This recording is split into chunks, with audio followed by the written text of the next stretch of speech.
श्रोते हो नमस्कार. वृत्तविशेष या कार्यक्रमात आपलं स्वागत.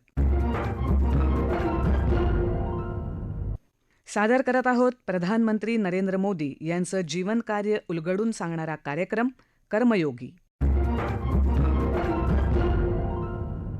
लोकशाहीच्या बाबतीत असं वारंवार म्हटलं जातं की जनतेचे, जनतेसाठी, जनतेने निवडून दिलेले प्रतिनिधी म्हणजे लोकशाही. प्रधानमंत्री नरेंद्र मोदी यांच्या आयुष्याच्या बाबतीत ही बाब अगदी तंतोतंत लागू होते. एका सामान्य कुटुंबातलं मूल आज देशाच्या सर्वोच्च स्थानावर विराजमान आहे. ही लोकशाही व्यवस्थेचीच देणगी आहे. प्रधानमंत्री नरेंद्र मोदी यांचं जीवन हे राष्ट्रीय अखंडता, कठोर परिश्रम करावे लागण्यासारख्या प्रतिकूल परिस्थितीतही धीर न गमावण्याच्या वृत्तीचंच उदाहरण आहे. आणि म्हणूनच संपूर्ण देशाचा त्यांच्यावर अतूट विश्वास आहे. 7 वर्षापूर्वी भाजपाचे तत्कालीन अध्यक्ष राजनाथ सिंग यांनी मोदी यांना प्रधानमंत्री पदाचे उमेदवार म्हणून घोषित केलं. त्याचवेळी त्यांचं व्यक्तिमत्व नवा इतिहास घडवणार हे त्या माध्यमातून निश्चित दिसत होतं. भारतीय जनता पार्टी के संसदीय बोर्ड ने यह फैसला किया है कि श्री नरेंद्र मोदी को आगामी लोकसभा चुनाव के लिए प्राइम मिनिस्ट्रियल कैंडिडेट के रूप में प्रोजेक्ट किया जाए. इस समय सारे देश में जो जनता का मूड है उस मूड को देखते हुए और साथ ही साथ अपने पूरे कैडर की जनभावनाओं को देखते हुए यह फैसला किया है. प्रधानमंत्री नरेंद्र मोदी यांनी भाजपा नेतृत्वाला कधीच निराश केलं नाही. त्यांनी देशाची धुरा सांभाळायला घेतली आणि त्यात ते यशस्वी ठरले. मैं नरेंद्र दामोदर दास मोदी ईश्वर की शपथ लेता हूं कि मैं विधि द्वारा स्थापित भारत के संविधान के प्रति सच्ची श्रद्धा और निष्ठा रखूंगा. मैं भारत की प्रभुता और अखंडता का अक्षुण्ण रखूंगा.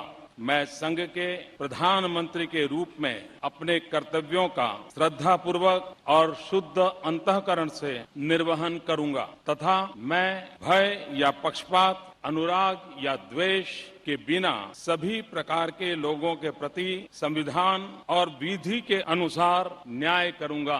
प्रधानमंत्री नरेंद्र मोदी यांनी गुजरातचे मुख्यमंत्री ते भाजपाचे महत्वाचे नेते हा प्रवास कठोर मेहनत आणि राष्ट्रनिष्ठेचं तत्व जपतच केला आहे. त्यांच्या व्यक्तिमत्वाच्या जडणघडणीतून संकटांचा सामना करत ध्येयावर लक्ष केंद्रित करण्याची मोठी शिकवण आपल्याला मिळते.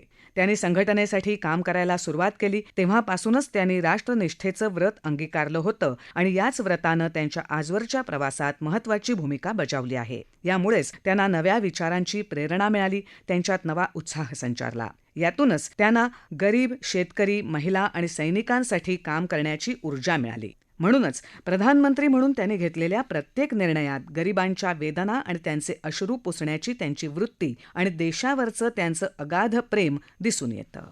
गरीबों के लिए जितना काम पिछले 6 साल में हुआ है और बिल्कुल प्लानिंग से हुआ है, एक चीज के साथ दूसरी चीज, दूसरे से जुड़ी हुई तीसरी चीज, हर चीज की भरपाई हो और गरीबी से लड़ने की उसको ताकत मिले और खुद ही गरीबी को परास्त करके गरीबी से बाहर निकले, उस दिशा में एक के बाद एक कदम अनेक नई पहले उठाई गई हैं.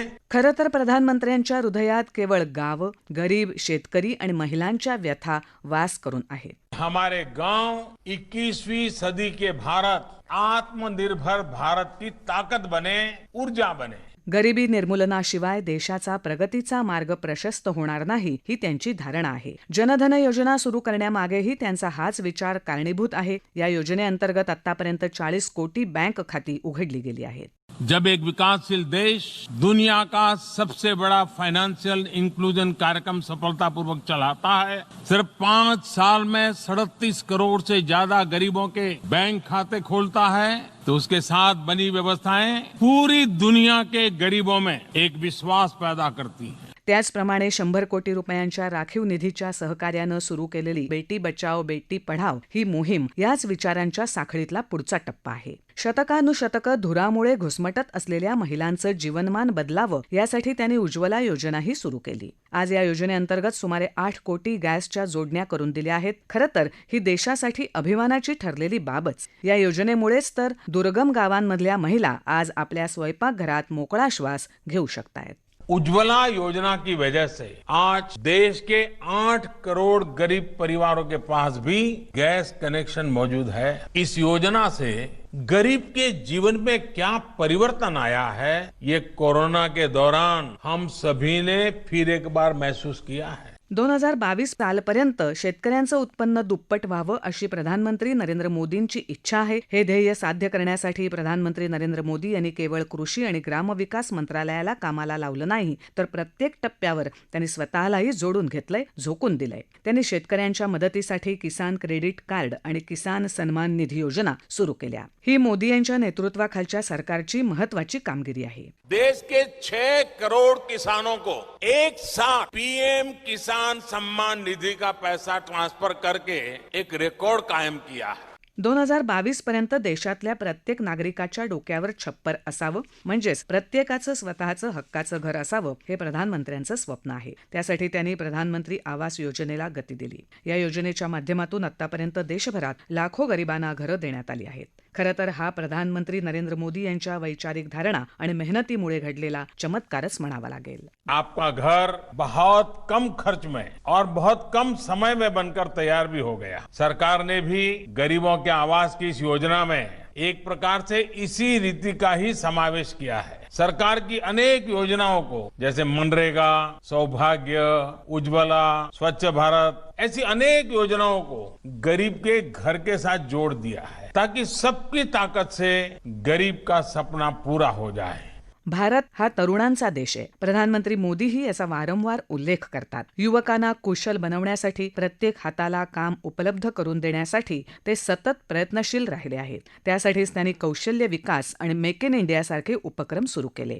लोकांच्या हृदयाला स्पर्श करण्याची कला त्यांना अवगत आहे, तीच त्यांची वृत्ती आहे. त्यामुळेच जेव्हा ते आवाहन करतात तेव्हा खादीची विक्रीही गगनाला भिडू लागते. ते जेव्हा भारताला आत्मनिर्भर करण्याचा मनोदय व्यक्त करतात तेव्हा त्यामुळे देशातल्या उद्योजकांमध्येही उत्साह संचारतो. भारत टॉय प्रोडक्शन का बहुत बड़ा हब कैसे बने? वैसे मैं मन की बात सुन रहे बच्चों के माता पिता से क्षमा मांगता हूं, क्योंकि हो सकता है उन्हें अब ये मन की बात सुनने के बाद खिलौनों की नई नई डिमांड सुनने का शायद एक नया काम सामने आ जाएगा. विकसित देशाच्या निर्माणात स्वच्छता आणि आरोग्य महत्वाच्या बाबी आहेत, अशी जी महात्मा गांधी यांची धारणा होती, तीच धारणा प्रधानमंत्री नरेंद्र मोदी यांचीही आहे. त्यांच्या याच धारणेमुळे तर आयुष्यमान भारत योजना सुरू झाली आहे. या योजनेअंतर्गत 5 लाख रुपयांपर्यंतचा विमा दिला जात आहे. आजच्या कोरोनाच्या संक्रमणाच्या काळात या योजनेची उपयुक्तताही सिद्ध झाली आहे. खरं तर ही एक वैशिष्ट्यपूर्ण योजना आहे. जब एक विकासशील देश दुनिया की सबसे बड़ी हेल्थ एश्योरेंस स्कीम सफलतापूर्वक चलाता है, 50 करोड़ लोगों को हर साल 5 लाख रुपए तक के मुफ्त इलाज की सुविधा देता है. मोदी यांची ही पक्की धारणा आहे की स्वच्छतेशिवाय विकासाची कल्पनाही करता येणार नाही. म्हणूनच तर त्यांनी स्वतःच स्वच्छतेला सुरुवात करत देशात स्वच्छता अभियान सुरू केलं. मोदी हे देशाचे असे पहिले प्रधानमंत्री आहेत ज्यांनी स्वच्छतेला राष्ट्रीय अभियान बनवलं. त्यांनी लाल किल्ल्यावरून शौचालय क्रांतीचंही आवाहन केलं. महत्त्वाचं म्हणजे या उपक्रमात त्यांनी स्वतः मोठी भूमिका बजावली आहे. त्यांनी शहरांसोबतच ग्रामीण भारतालाही या अभियानाशी जोडून घेतलं.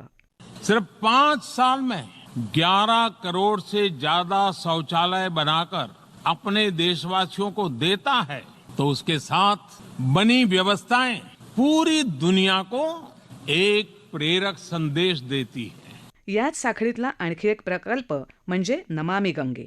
या प्रकल्पातून गंगा नदी आणि नदीलगतचा परिसर स्वच्छ करण्याप्रती प्रधानमंत्र्यांची अतूट श्रद्धाच दिसून येते. नमामि गंगे मिशन के तहत बिहार सहित पूरे देश में 180 से अधिक घाटों के निर्माण का काम चल रहा है. इसमें से 130 घाट पूरे भी हो चुके हैं. देश में गंगा किनारे कई जगहों पर आधुनिक सुविधाओं से युक्त रिवर फ्रंट पर भी काम तेजी से चल रहा है. पटना में तो रिवर फ्रंट का प्रोजेक्ट पूरा हो चुका है. मुजफ्फरपुर में भी ऐसा ही रिवर फ्रंट बनाने की परियोजना का शिलान्यास किया गया है. परराष्ट्र धोरणाच्या आघाडीवर आज देशाला मिळत असलेलं यश ही खरं तर मोदी यांच्या व्यक्तिमत्वाचीच कमाल आहे. एकीकडे चीन फसवी धोरणं राबवत असताना त्याचवेळी America, Japan, Russia, France, Britain तसंच दक्षिण आशियाई देशांची साथ, सहकार्य मिळवणं ही काही छोटी गोष्ट नाही. कोरोना संक्रमणाच्या काळातही संपूर्ण देशाच्या आशा आकांक्षा जागृत असण्यामागचं मोठं कारण हे प्रधानमंत्र्यांचं कुशल नेतृत्व हेच आहे. बालाकोटची घटना असो किंवा चीनसोबत निर्माण झालेला तणाव, या सगळ्या घटनाक्रमात प्रधानमंत्री नरेंद्र मोदी यांनी दृढ निश्चयानं राष्ट्रहिताचे निर्णय घेण्याची आपली क्षमता वारंवार दाखवून दिली आहे. भारत जिन विषयों को उठा रहा है, जिन नए वैश्विक मंचों के निर्माण के लिए भारत आगे आया है, उसका आधार वैश्विक चुनौतियां हैं, वैश्विक विषय है और गंभीर समस्याओं के समाधान का सामूहिक प्रयास है. अहोरात्र काम करत राहण्यासाठी आवश्यक ऊर्जा प्रधानमंत्री नरेंद्र मोदी यांना कुठून मिळते, हा अचंबित करणारा प्रश्न आहे. खरं तर प्रधानमंत्री नरेंद्र मोदी हे योगाभ्यासाचे सच्चे साधक आहेत. योगविद्येला जगभरात प्रतिष्ठा मिळवून देण्यात मोठी भूमिका बजावणारे कर्मयोगी म्हणजेच प्रधानमंत्री नरेंद्र मोदी. योग की अनेक विध विधियां हैं, अनेक प्रकार के आसन है. वो आसन ऐसे हैं जो हमारे शरीर की स्ट्रेंथ को बढ़ाते हैं, हमारे मेटाबॉलिज्म उसको शक्तिशाली करते हैं. सार्वजनिक जीवनाच्या माध्यमातून लोकांच्या जीवनमानात कसा बदल घडवून आणता येईल याचा वस्तुनिष्ठ अनुभव त्यांना गुजरातमध्ये काम करत असताना मिळाला. कधीकाळी गुजरात आधी दुष्काळ आणि नंतर भूकंपामुळे उद्ध्वस्तच झाला होता. मात्र प्रधानमंत्री नरेंद्र मोदी यांची मेहनती वृत्ती आणि दूरदृष्टीमुळेच गुजरातच्या विकासाच्या मॉडेलची ख्याती सर्वदूर पसरू शकली. आपल्या नागरिकांच्या जीवनमानाचा स्तर उंचावावा यासाठी प्रधानमंत्री पदाच्या आपल्या दुसऱ्या कार्यकाळात नरेंद्र मोदी अहोरात्र कार्य सिद्धीस नेत आहेत. भारत ने ये तय किया है कि आने वाले 5 वर्षों में हम अपनी इकोनॉमी के साइज को 2 गुना करने का प्रयास करेंगे. प्रधानमंत्र्यांचे विचार हे युवा वर्गाच्या विचारांशी साधर्म्य साधणारे आहेत. आजच्या काळात थेट नागरिकांच्या हृदयाला जाऊन भिडण्याची प्रभावी माध्यमं म्हणजे उपलब्ध तंत्रज्ञान आणि समाज माध्यमांचा उपयोग. मैं अपने रेहड़ी पटरी वाले साथियों से अपील करता हूं कि वो अपना ज्यादा से ज्यादा लेन देन डिजिटल करें और पूरी दुनिया के सामने एक नया उदाहरण प्रस्तुत करें. हमारे जो खाने पीने का व्यवसाय करने वाले साथी हैं, जिसको हम स्ट्रीट फूड वेंडर भी कहते हैं, उनको ऑनलाइन प्लेटफॉर्म देने की भी योजना बनाई गई है. महात्मा गांधी आणि अटल बिहारी वाजपेयी यांच्यानंतर केवळ नरेंद्र मोदी यांचंच व्यक्तिमत्व असं आहे की ज्यांच्या कोणत्याही आवाहनानंतर लोकांमध्ये उत्साह निर्माण होतो, प्रेरणा निर्माण होते. हमारे उपनिषदों में, हमारे शास्त्रों में अक्षर ब्रह्म की बात कही गई है. अक्षरम ब्रह्म परमम, अक्षरम ब्रह्म परमम, ये सिद्धांत दिया गया है. हमारे शास्त्रों में कहा गया है शब्द ब्रह्माणि निष्णातः परम ब्रह्मादि गच्छति, यानी शब्द ही ब्रह्म है. जो इस शब्द ब्रह्म को पूरी तरह जान लेता है वह ब्रह्मत्व को, ईश्वरत्व को पा लेता है. शब्द की महिमा, शब्द को ईश्वर कहने का ऐसा उदाहरण कहीं और नहीं मिलता. और इसलिए शब्दों में सच कहने का साहस, शब्दों में सकारात्मकता देने की शक्ति, शब्दों में सृजन करने की सोच, ये भारतीय मानस की पूंजी है, भारतीय मानस की सहज अभिव्यक्ति है.